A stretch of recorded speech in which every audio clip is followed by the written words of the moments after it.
of Latitude in your living room, in your ears. We're going to be hearing from Mika very soon, Sarah, aren't we?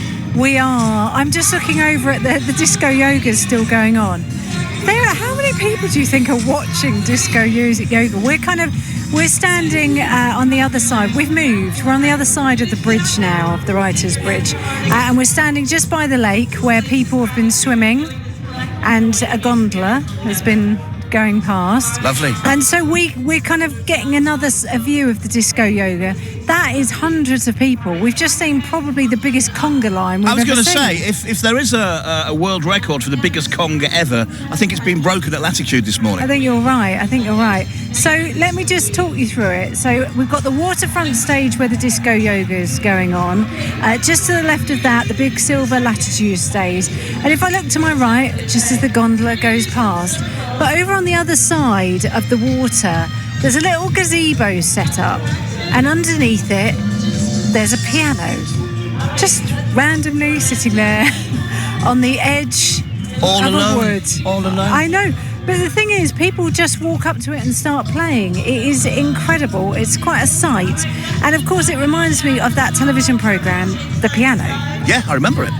It's a random piano in a public place, and it's become one of the most inspiring talent shows on TV. Channel 4's The Piano is hosted by Claudia Winkleman and sees budding musicians perform at train stations around the country. One of the judges, pop star Mika, is of course one of our headline acts. Yeah. You see how it all comes together? And I had the great pleasure of chatting to him about that and why he believes The Piano is such a successful series. There's been this phenomenon around the world about pianos in public places. Literally just a piano left in a street in the UK, and the council tried to take it away, and then the community fought back, and in the end now they started placing about 10, 20 years ago, pianos in stations and stuff, and it's become this thing all around the world. So the idea was just literally to go to one of those pianos, place it in the middle of the station, have a small crew, a little documentary crew that you don't notice, a very friendly Claudia Winkleman with probably some chocolate buttons in her pocket, sitting there, amateur pianists showing up, telling their stories, people that would never perform on a talent show normally, and performing and playing and singing.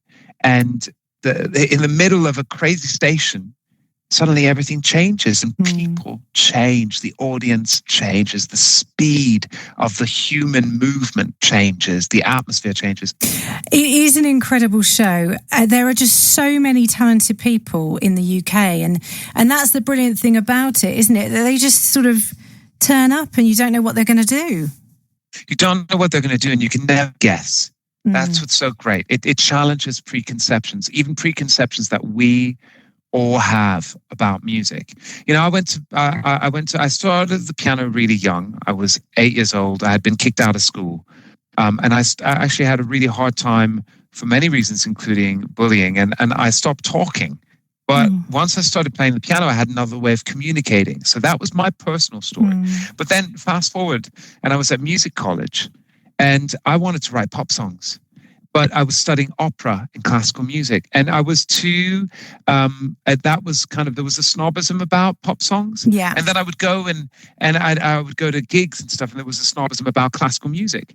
But then all of that, when you're sitting there and you see a guy from Chapeltown, near Leeds, playing Chopin that he's taught himself, and when you see another guy playing, boogie woogie that he learned off YouTube, but he plays it, and he sets the piano on fire in a way that very few pianists can.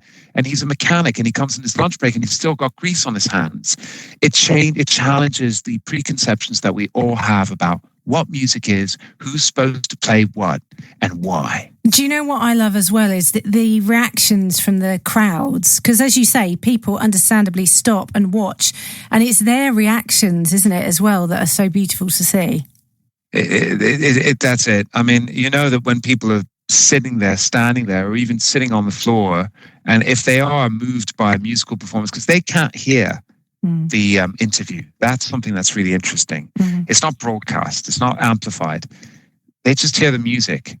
And when the story is strong, people are crying, but they haven't heard the story. Yeah. But they heard the story in the playing, and they're missing trains. You know, if they're there, that means that they decided to just miss the train and take the next one. Absolutely, and we cannot wait to see it. Equally, Mika, we cannot wait to see you performing at the Latitude Festival at Henham Park this year. I can't wait.